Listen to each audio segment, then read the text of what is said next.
નમસ્કાર.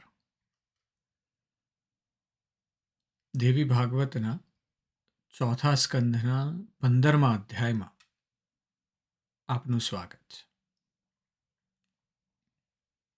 ગયા અધ્યાયમાં આપણે સત્ય અને ભ્રમની, ફ્રોડની એક અવસ્થાના સંઘર્ષના સાક્ષી બન્યા છે. 10 વર્ષના માયાવી વિહાર પછી શુક્રાચાર્યજી પોતાના શિષ્યો એટલે કે દૈત્યો પાસે પાછા ફર્યા છે અને ત્યાં જુએ છે કે દેવગુરુ બૃહસ્પતિએ પોતાના છળથી શુક્રાચાર્યજીનું સ્વરૂપ લઈ લીધું છે. અને જ્યારે શુક્રાચાર્ય પોતે પોતાની જાતને રજૂ કરે છે ત્યારે દાનવ શિષ્યો એમનો અસ્વીકાર કરે છે. અને આ અંધવિશ્વાસ અને વિવેકહીન વર્તનને પરિણામે શુક્રાચાર્યજી દાનવોને શ્રાપ આપે છે પોતાના એમના પરાજયનો. અને જેવો શ્રાપ મળે છે અને શુક્રાચાર્યજી વિદાય લે છે કે બૃહસ્પતિજીનું છળ પ્રગટ થાય છે. સીધા દાનવોથી પાસે થઈ અને સીધા દેવો પાસે જતા રહે છે બૃહસ્પતિજી. અને પશ્ચાતાપની અગ્નિમાં બળતા દાનવો એમના મહાન ભક્ત પ્રહલાદની આગેવાનીમાં ફરીથી શુક્રાચાર્યજીના શરણે જાય છે. શુક્રાચાર્યજી પ્રહલાદની વિનમ્ર અને તર્કપૂર્ણ વિનંતીથી પીગળીને ક્ષમા તો આપી દે છે, પણ કાળની સર્વોપરિતાનું પરમ અને અટલ જ્ઞાન જે છે એ દૈત્યોને આપે છે. એ કહે છે કે આ ભાગ્યના પ્રવાહને કોઈ બદલી શકતું નથી અને અત્યારે સમય પ્રતિકૂળ છે, એટલે દેવોના હાથે દૈત્યો તમારો પરાજય અને પાતાળ ગમન નિશ્ચિત જ છે. ગમે તે થાય આ જ થશે.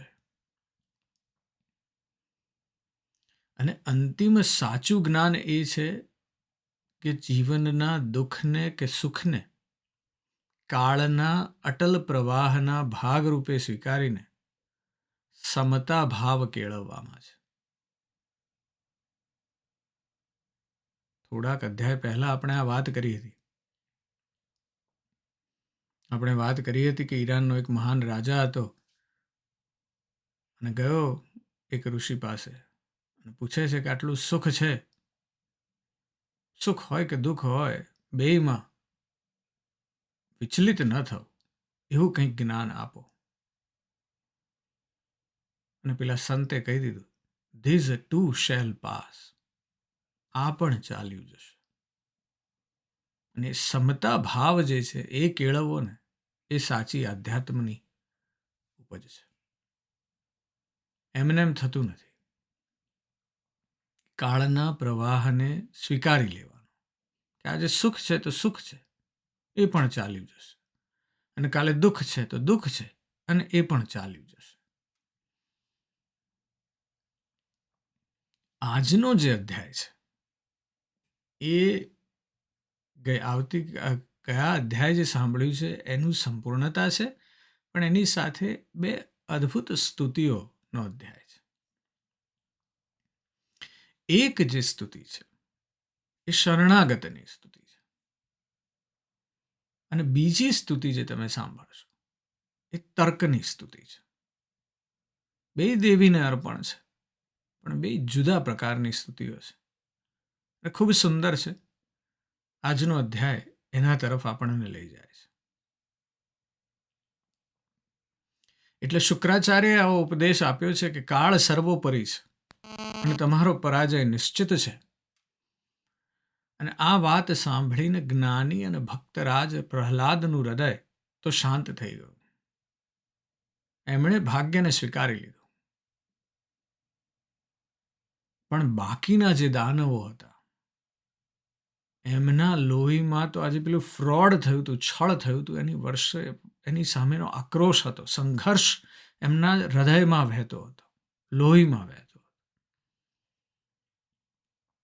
અને હૃદયમાં અહંકારનો અગ્નિ પ્રજ્વલિત થયો હતો. એટલે બાકીના દાનવો તો બોલી ઉઠ્યા કે શું છે ભાગ્ય, અને અમે નથી માનતા કોઈ ભાગ્યને. ભાગ્ય તો આળસુ અને કાયળ લોકો પર રાજ કરે છે. શું કોઈએ ભાગ્યને જોયું છે? શું તેનો કોઈ આકાર છે? બહુ જ અદ્ભુત વાત થઈ છે.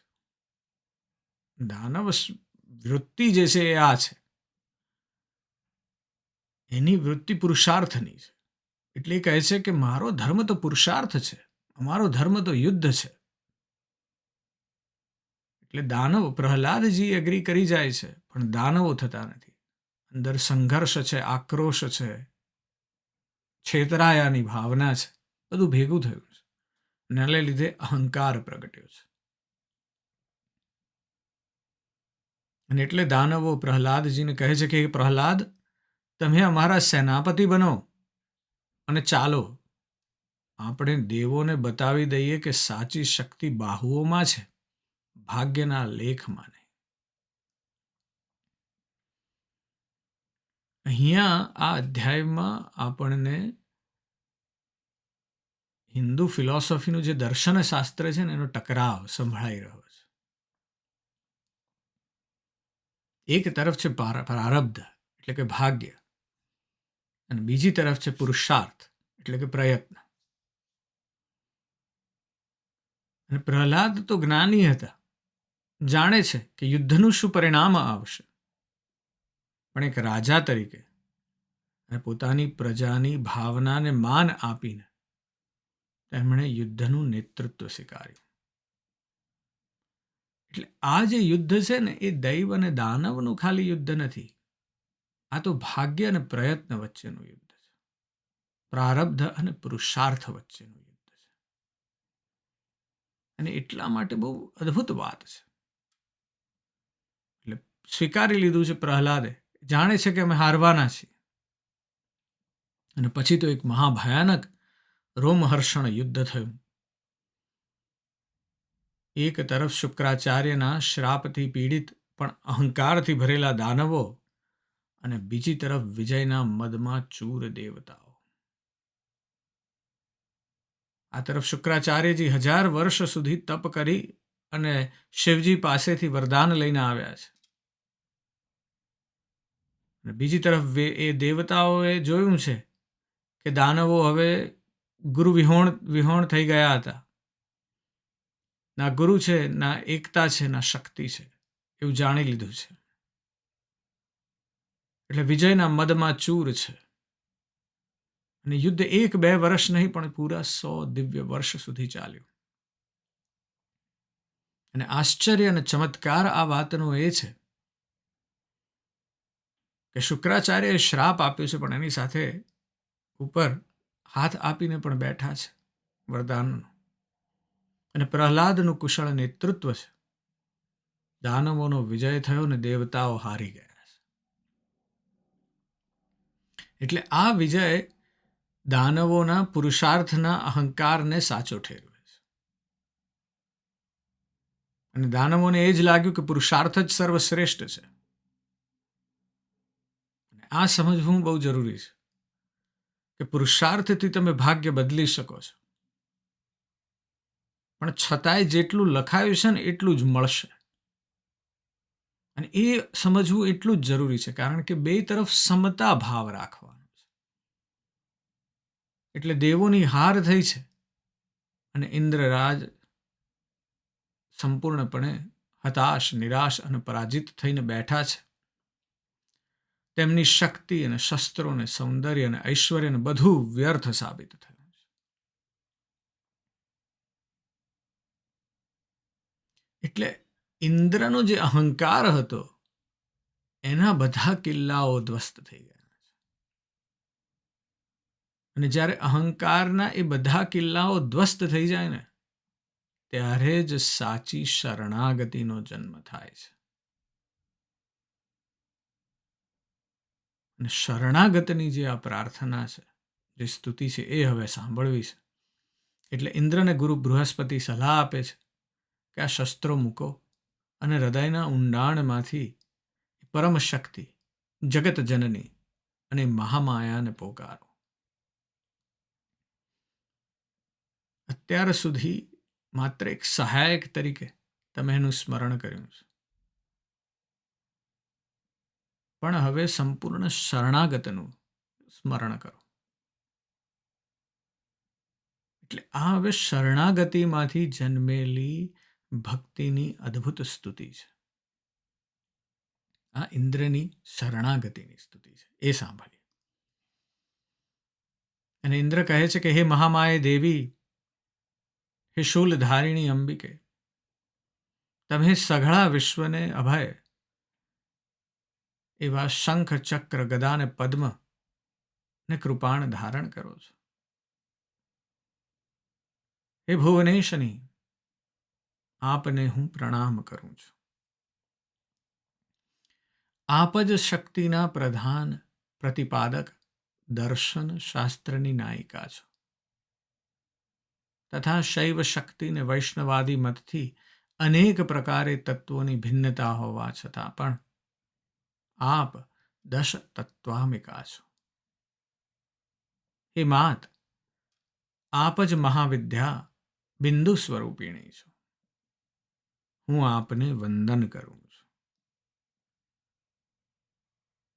હે માત, આપ જ આધાર ચક્રના કમળમાં સ્થિત મહાકુંડલિની છો.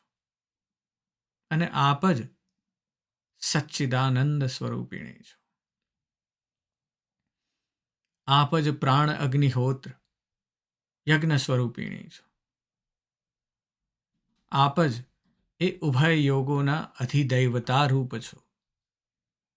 હે જનની, જેમ વાદળ ઉદય પામે છે ત્યારે વીજળી ચમકારા મારે છે, તેમ આપ અમારા હૃદયાકાશમાં સર્વદા અગ્નિની શિખાના સમાન દીપ્તિને પ્રાપ્ત થાઓ છો. હે માતા, હું આપને અભિવંદન કરું છું. હે જનની, આપ જ અન્નમય, પ્રાણમય, મનોમય, વિજ્ઞાનમય ને આનંદમય એ પંચકોશમાં અવસ્થિત રહ્યા છો. આપ જ આનંદમય કોશમાં બ્રહ્મરૂપિણી છો. હે માતા, આપ જ આનંદ કલિકા ને પરાબ્રહ્મ વિદ્યારૂપ સકળ ઉપનિષદોથી પૂરી પૂજિતા છો. હે જનની, હું આપને નમસ્કાર કરું છું. હે માતા, આપ અમારા પ્રતિ પ્રસન્ન થાઓ. અમે દૈત્યોથી પરાજય પામીને બળહીન થયા છીએ. આપ અમારી રક્ષા કરો. હે સર્વશક્તિ સંપન્ના દેવી, કેવળ આપ જ આ ભુવનમાં આશ્રયદાયિની હોવાથી અમારું દુઃખ દૂર કરવામાં સંપૂર્ણપણે સમર્થ છો. હે દેવી, જેઓ સદા આપનું ધ્યાન ધરે છે તે સજ્જન ગણો સદા અભિમાનના રહિત અને નિસંગ થઈને આ સંસાર સમુદ્રના અંધકારને જુએ છે અને એનાથી પાર પામે છે, એમાં કોઈ પણ સંદેહ નથી. હે વિશ્વજનની દેવી, વિશ્વરક્ષામાં આપનો પ્રભાવ સુવિખ્યાત છે. તેથી હું અધિક શું કહું. આપના પ્રભાવથી દુઃખી જનોની પીડા દૂર થાય છે. અને આપ જ આ સકળ સંસારનો સંહાર કરવા સારું કાળરૂપિણી થઈને રહો છો. હે અંબે, મંદમતી મનુષ્યોમાં આપના ચરિત્રોને કોણ જાણી શકે.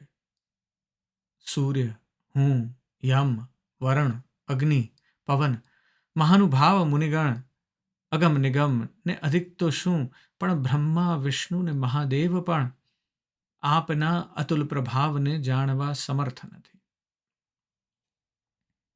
હે માતા, હું આપના ચરણોમાં પ્રણિપાત કરું છું. હે ઉભે, જેઓ આપના પતિ ભક્તિપરાયણ છે તેઓને ધન્ય છે. ને તેઓ મહાન છે તથા સંસારમાં દુઃખથી રહિત સદા સુખ સાગરમાં લીન રહે છે. અને જેઓ આપના પ્રતિ ભક્તિ રહિત છે તેઓ આ જન્મ મૃત્યુરૂપ તરંગવાળા દુઃખ સાગરના પાર ઉતરવા કોઈ પણ રીતે સમર્થ નથી. હે દેવી, જેઓને શ્વેત ચામરોથી માથે પવન ઢોળાય છે અને જેઓ પાલખીમાં બેસીને આવે છે, તેઓએ અવશ્ય તારી સેવા પ્રકારના ઉપહારથી પૂર્વજન્મમાં કરી છે. તેથી આ જન્મમાં તેના અનુરૂપ ફળ પામ્યા છે. મારું એવું માનવું છે. અને જેઓ મનુષ્ય મંડળમાં સદાય પૂજાય છે,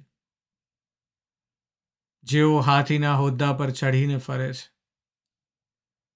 જેઓ વિલાસીની મંડળીના વિલાસ રસમાં લીન થઈને આનંદનો અનુભવ કરે છે, જેઓ તાબાના સામંત ગણોથી પરિવેષ્ટિત થઈને ગમન કરે છે, તેઓ બધા, હે દેવી, હું માનું છું કે પૂર્વજન્મમાં તમારી પૂજા કરી ને તેના ફળ રૂપે આ સઘળા પ્રકારની સુખ સંપત્તિના અધિકારી થયા છે. ખૂબ સુંદર સ્તુતિ કરી છે ઇન્દ્રદેવે. અને વ્યાસજી કહે છે કે ઇન્દ્રની આવી સ્તુતિ સાંભળી અને તેવામાં સિંહ પર સવારીવાળી ભગવતી ત્યાં સત્વર પ્રગટ થઈ. તે દેવી શંખ ચક્ર ગદા અને પદ્મયુક્ત ચાર ભુજાવાળી શોભાયમાન હતી. તેના અત્યંત મનોહર 3 નેત્ર હતા, દિવ્ય પરિધાનો હતા, લાલ રંગી વસ્ત્રો પહેરેલી અને કંઠમાં દિવ્ય માળા વિરાજતી હતી. પ્રસન્ન વદન થઈને તે દેવી દેવતાઓ પ્રતિ બોલી કે હે દેવો, ભયનો ત્યાગ કરો. હું હમણાં જ તમારું મંગળ કરીશ. અને સિંહ પર વિરાજેલી તે દિવ્ય સુંદરી એવી દેવી ભક્તના હૃદયના ઊંડાણના પ્રોકારથી આવી છે. અને ઇન્દ્રની આ આર્તઃ સ્તુતિ સાંભળીને દેવી આવી પહોંચ્યા છે અને કહે છે કે ડરો નહીં દેવો, હું તમારા કલ્યાણનો ઉપાય કરીશ. અને આટલું કહીને માતાનો સિંહ પવન વેગે યુદ્ધભૂમિ તરફ દોડ્યો, જ્યાં દાનવો પોતાના વિજયના ઉત્સવમાં ડૂબેલા છે. અને ત્યાં તો દાનવોની દ્રષ્ટિમાં ચંડિકા પર પડી બધો જ નશો, બધો જ ગર્વ, બધો જ ઉત્સાહ, બધું જ ઓગળી ગયું એક પળમાં જ. હૃદય ભયથી કાંપી ઉઠ્યા દાનવોના અને એકબીજાને કહેવા લાગ્યા પરસ્પર કે આ સમયે આપણે શું કરવું ઘટે. અને આ ચંડિકા તો દેવોની રક્ષા કરવા અહીંયા આવી છે.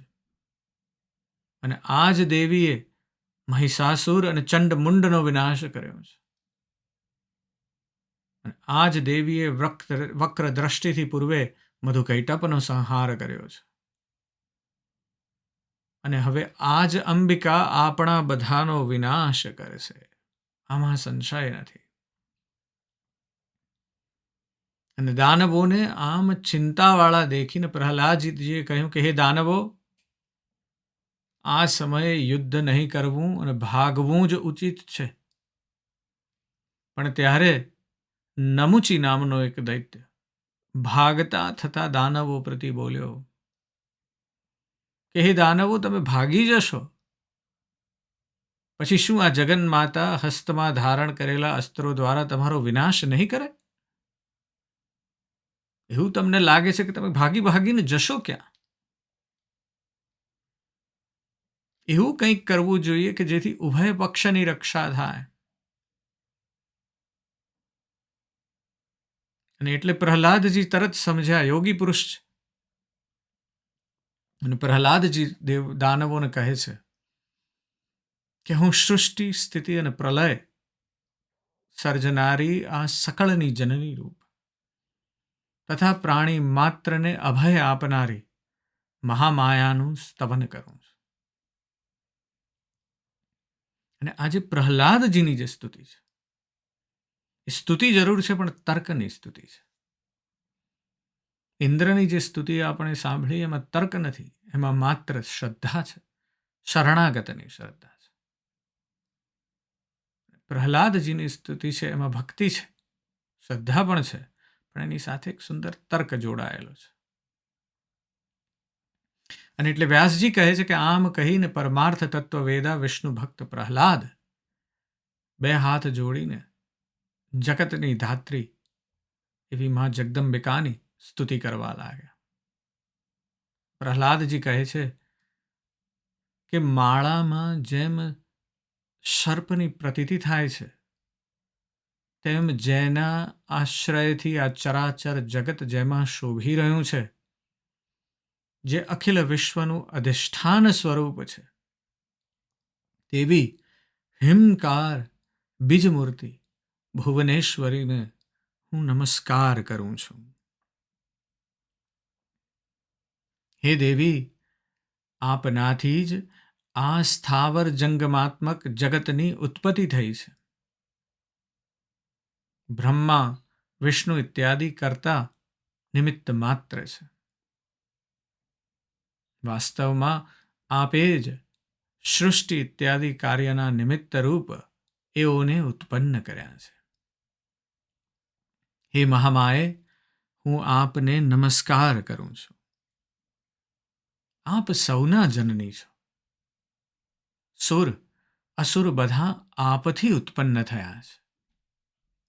તો પછી આપની દ્રષ્ટિમાં આ દેવતા અને આ દૈત્ય એવો ભેદ કેવી રીતે સંભવે? કારણ કે ઉત્તમ કે અધમ પુત્રમાં માતાની ભેદ દ્રષ્ટિ દેખાતી નથી. તેમ દેવલોક ને દાનવલોકમાં આપે ભેદથી ન દેખવું જોઈએ. આવી મારી પ્રાર્થના છે. ખૂબ સુંદર તર્ક રજૂ કર્યો છે પ્રહલાદજીએ કે માતા તરીકે તમે દેવોને દાનવોને જ પેદા કર્યા છે, તમે કેમ ભેદ જુઓ? પ્રહલાદજી આગળ કહે છે કે હે જનની, આપની સઘળા પુરાણોમાં વિશ્વજનની રૂપી કીર્તિ ગવાય છે. તો હે માતા, જેમ દેવલોકો તમારા પુત્ર છે, તેમ અમે પણ છીએ. હે જનની, જેમ દેવો સ્વાર્થ પરાયણ છે, તેમ અમે પણ છીએ. ખરું જોતા દૈવ અને દૈત્યોમાં કશો ભેદ નથી, ને કોઈ ભેદ બુદ્ધિ કરે તો તે ભ્રાંતિમૂલક છે. હે દેવી, ધન, સ્ત્રી, વિષય ઇત્યાદિ ભોગમાં અમે જેવા આસક્ત છીએ, તેમ દેવતાઓ પણ છે. હે દેવેશી, તો અસુરગણોના સહિત દેવતાઓમાં શું ભેદ છે? હે માતા, તેઓ પણ કશ્યપજીના પુત્ર છે, તેમ અમે પણ કશ્યપજીના પુત્ર છીએ. આટલા વાસ્તે આ વિષયમાં આપના સ્નેહનો વિપરીત ભાવ શું પ્રકારે હોઈ શકે?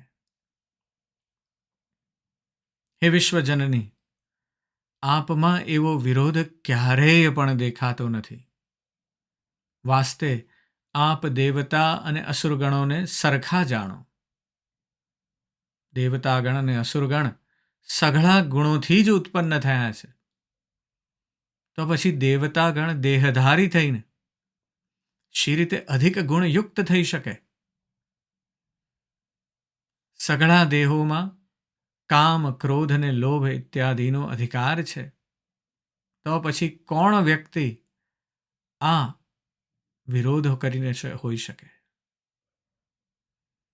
હું જાણું છું કે આપે જ કૌતુકવશથી યુદ્ધ જોવા સારું અમારામાં પરસ્પર ભેદ કરાવીને આ મહાવિરોધ ઉત્પન્ન કર્યો છે. નહીં તો હે ચામુંડે, જો અમારો કલહ જોવાની તારી ઈચ્છા ન હોત, તો અમે ભ્રાતા લોકો પરસ્પર વિરોધ કેમ કરત? હે દેવી, હું ધર્મને જાણું છું અને શત્રુને પણ જાણું છું. છતાં વિષય સંભોગને લીધે જ અમારો સદાય કલહ થાય છે. હે અંબિકે, તમારા સિવાય આ અખિલ સંસારમાં બીજી કોઈ પણ સત્તા કે શાસન કરતા નથી દેખાતી. જે સ્પૃહાવાન છે તેના વચનનું પ્રતિપાલન કરવામાં કોઈ પંડિત સમર્થ હોઈ શકે છે? હે માતા, કોઈ સમયમાં દેવતાઓને અસુરોને મળીને સમુદ્રનું મંથન કર્યું હતું. ત્યારે વિષ્ણુએ સુધા અને રત્નોનો વિભાગ કરી આપવાના વિષયથી દેવતા અને અસુરોમાં પરસ્પર ભેદ કરાવ્યો હતો. હે માતા, આપે જેમને જગતગુરુ અને જગતના પાલન કરતા બનાવ્યા છે, તેઓએ પણ લોભથી વશ થઈ અમર સુંદરી લક્ષ્મી દેવીનું ગ્રહણ કર્યું હતું. દેવરાજા ઇન્દ્રદેવે ઐરાવત, પારિજાત, કામધેનુ ને ઉચ્ચૈશ્રવા અશ્વનું ગ્રહણ કર્યું હતું. આ પ્રકારે વિષ્ણુની ઈચ્છાથી અન્ય દેવતાઓએ ઉત્તમ સામગ્રી ગ્રહણ કરી હતી. આ કેવું આશ્ચર્ય છે! આ પ્રકારે અન્યાય કાર્ય કર્યા છતાં દેવતાઓ સાધુ થયા, પણ વાસ્તવમાં દેવતાઓ જ અન્યાયી છે, એમાં સંદેહ નથી. હે દેવી, આ વિષયમાં યથાર્થ ધર્મ શું છે તેનું આપ અવલોકન કરો. બહુમાની વિષ્ણુએ દેવતાઓને સ્વપદમાં સ્થાપિત અને દૈત્યોને પરાભૂત કર્યા છે. હે દેવી, આ વિષયમાં આપે ધર્મનું લક્ષણ અવલોકન કરવું ઘટે છે. ધર્મ ક્યાં છે? કેવા પ્રકારનો છે? ધર્મનું કાર્ય કયું છે? સાધુતા કેવા પ્રકારની છે? આ આપ ભલા પ્રકારે વિચાર કરીને તપાસી જુઓ. કોના ધર્મની રક્ષા થઈ છે? કોની સાધુતા પ્રકાશિત થઈ છે? કોનો જય વા પરાજય થવો ઉચિત છે? આપ આ સઘળી વાર્તાના વિષયમાં વિચારવા સમર્થ છો, જેથી આપ વિચારી જુઓ. અરે રે, મીમાંસક ગણના સિદ્ધાંતોનો કોની પાસે હું પ્રકાશ કરું? વિચાર કરી દેખવાથી આ જગત એક વિવાદનું ક્ષેત્ર છે. કારણ કે તાર્કિક ગણયુક્તિ માર્ગના પક્ષપાતી છે ને વેદવાદીઓ વિવાદી માર્ગને અનુસરનારા છે.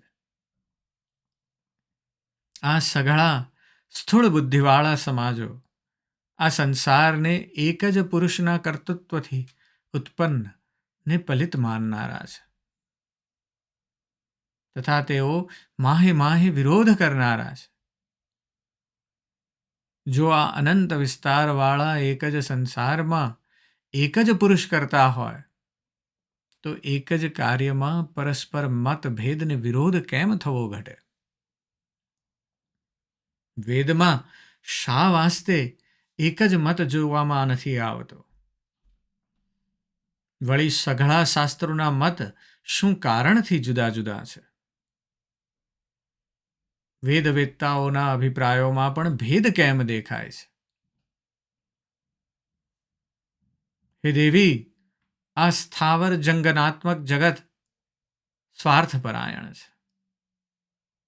એટલા વાસ્તે જ ઉક્ત પ્રકારના મતભેદો થાય છે, એમાં સંશય નથી.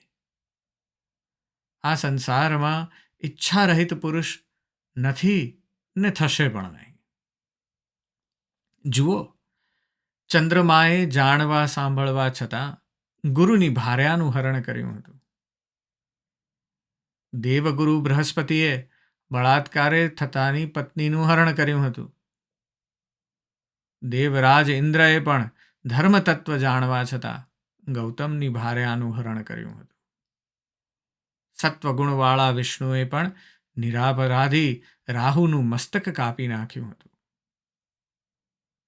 હે અંબિકે, ધાર્મિક ગણોમાં અગ્રણી સત્યવત પ્રણાયણ, યજ્ઞશીલ, વેદાન્ય, શાંત, સર્વજ્ઞ મારા પુત્ર બલિરાજા કે જેઓ સઘળાના માનની રક્ષા કરતા હતા, તેમને છલાશ્રયથી હરિએ વામનાવતાર ધારણ કરીને છેતર્યા ને તેમનું સઘળું રાજ્ય લઈ લીધું. અરે રે, આમ છતાં મુનિગણો દેવતાઓને ધર્મના સ્થાપનારા તરીકે વ્યાખ્યા કરીને વખાણે છે. આ કેવી આશ્ચર્યની વાત છે! આ જગતમાં જેને આડંબરી બનાવટી કહેવાય છે, તેઓની જ જય ને યથાર્થમાં ધર્મવાદીઓ હોય છે તેઓનો ક્ષય થાય છે. હે દેવી, આપ જગન્માતા છો, જેથી આ બાબત પર વિચાર કરી જેમ યોગ્ય લાગે તેમ કરો. સઘળા દાનવો આપના જ શરણે છે એમ જાણો. હવે એઓના વધ અથવા રક્ષા જેમ ઉચિત લાગે તેમ આપ કરો. પ્રહલાદજીની જે આ સ્તુતિ છે ને, ખૂબ અદ્ભુત છે. એનું કારણ એ છે કે વિષ્ણુની સ્તુતિ એ શરણાગતની છે. કહી દીધું કે હવે બધું લૂંટાઈ ચૂક્યું છે, દેવી હવે તમારાથી જે થાય તે કરો. અને પ્રહલાદજી કહે છે કે દેવી, તમે વિચારીને જે કરવું હોય કરો. અને ઉદાહરણો આપે છે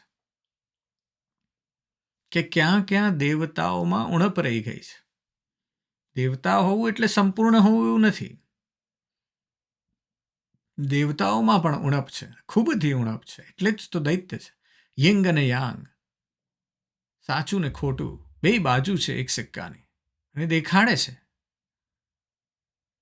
કે અમારા દૈત્યોમાં પણ ઘણું સારું છે દેવી, અને અમે તમારા જ બાળક છીએ, તમે એમાં જ કેવી રીતે પક્ષપાત કરી શકો. એટલે પહેલા દેવીના માતા સ્વરૂપ અને ત્યારબાદ દેવોની ઉણપ અને દૈત્યોમાં રહેલી સારપ બે દેખાડે છે પ્રહલાદજી આપણને. ખૂબ સુંદર સ્તુતિ છે. અને આ સાંભળીને દેવી બોલે છે કે હે દાનવો, તમે સઘળા પાતાળમાં જાઓ અને સમરજનિત ક્રોધ ત્યજી અને ત્યાં સુખથી રહો. ત્યાં સુખે વસો અને આ સમયે તમને શુભ અથવા અશુભ પ્રાપ્તિના કારણરૂપ કાલ સ્વરૂપની પ્રતીક્ષા કરો. જેઓ નિર્વેદ પરાયણ સંસારથી અળગા ને વિરાગી છે, તેઓને સર્વદા સઘળા સ્થાનોમાં સુખ જ હોય છે.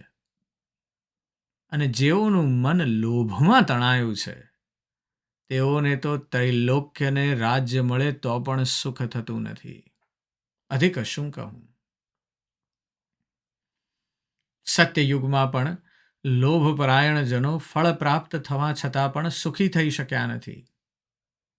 ને વાસ્તે તમે લોકો પૃથ્વીને તજીને પાતાળમાં જાઓ ને પાપ રહિત રહો. દેવીએ ખૂબ સુંદર વાત કરી છે. દેવી કહે છે કે તમારી અંદરની જે સારપ છે એ પણ હું સમજું છું, અને સારપની રક્ષા તો જ તમે કરી શકશો જો તમે પૃથ્વીથી અળગા થશો. અને એટલે કહે છે કે પાતાળમાં જાઓ ને પાપ રહિત રહો. અને દેવી કહે છે કે મારી આજ્ઞા મસ્તક પર ધારણ કરીને પાતાળ ગમન કરો. વ્યાસજી કહે છે કે દાનવોએ દેવીના આવા વચનો સાંભળી ને તે વચનોને શિર પર ચઢાવી પ્રણામ કરી અને દેવીના દ્વારા પ્રતિપાલિત થઈને પાતાળ તળમાં ચાલવાનું નક્કી કર્યું. અને એ પાતાળ તળમાં ચાલ્યા અને આ તરફ દેવી અંતર ધ્યાન થઈ ગયા, અને દેવતાઓ પણ પોતપોતાના સ્થાનકે ગયા. અને આ પ્રકારે દેવતા અને દાનવ લોકો પરસ્પર વૈરભાવ છોડી અને વાસ કરી રહ્યા. આ અધ્યાય એક રીતે બહુ અદ્ભુત છે. કેટલી બધી જાત જાતની વાત થઈ છે. અધ્યાયની શરૂઆત થઈ છે ભાગ્ય અને પુરુષાર્થના સંઘર્ષથી. દાનવો કાળના સત્યને નકારીને યુદ્ધ કરે છે, અને પ્રારંભિક એમના પુરુષાર્થનો વિજય થાય છે. પણ ભાગ્ય જોડાયેલું છે. એટલે પરાજિત અને હતાશ થયેલા દેવરાજ ઇન્દ્ર સંપૂર્ણ શરણાગતિ સ્વીકારીને જગદંબાની સ્તુતિ કરે છે. અને જેના ફળ સ્વરૂપે માં ચંડિકા પ્રગટ થાય છે અને માના પ્રચંડ સ્વરૂપને જોઈને ભયભીત દાનવો વતી ભક્તરાજ પ્રહલાદ એક અત્યંત ગહન તત્વજ્ઞાનથી ભરપૂર અને ન્યાયપૂર્ણ સ્તુતિ કરે છે. તર્કની સ્તુતિ છે. તેઓ માતાને તેમની સર્જનહાર ભૂમિકાને યાદ અપાવીને દેવો અને દાનવો વચ્ચે સમતા રાખવા વિનંતી કરે છે. અને આગળના અધ્યાયનો અંત પણ ત્યાં જ થયો હતો. સમતા રૂપ રહેવું દુઃખ અને સુખમાં. પ્રહલાદજી દેવોના અધર્મને પણ નિર્ભયતાથી ઉજાગર કરે છે. અને આ બંને સ્તુતિઓ થી પ્રસન્ન થઈને દેવી કોઈનો પણ પક્ષ લેવાને બદલે કાળના નિયમનું પાલન કરનારો અને સર્વ જીવોને ક્રોધ અને લાલસા ત્યગીને શાંતિ સ્થાપવાનો આદેશ આપે છે. અને એટલે આ અધ્યાયનો જે પરમ સંદેશ છે, મર્મની વાત છે, એ છે કે સાચી ભક્તિ માત્ર ભયમાંથી જન્મેલી શરણાગતિ નથી, પણ સાચી ભક્તિમાં જ્ઞાન છે, વિવેક છે, ન્યાયની માંગ પણ છે. માંગ એવી નથી કે માં મને બધું આપી દો, પણ ન્યાયપૂર્વક આપો. મેં જે કર્મ કર્યું છે એના વિશેની વાત છે. અને એવી પરમ સત્ય જગદંબા જે છે એ હંમેશા પક્ષપાતથી પર થઈને સમત્વપૂર્ણ અને કરુણામય હોય છે. એની વાત છે. આજે આપણે ખૂબ સુંદર સ્તુતિઓ સાંભળી છે. એટલે તમે કોઈ પણ પ્રકારે દેવીની પ્રાર્થના કરો, એક શરણાગત તરીકે કરો, સંપૂર્ણપણે બધું છોડીને કરો, કે તમે ન્યાયપૂર્વક કરો.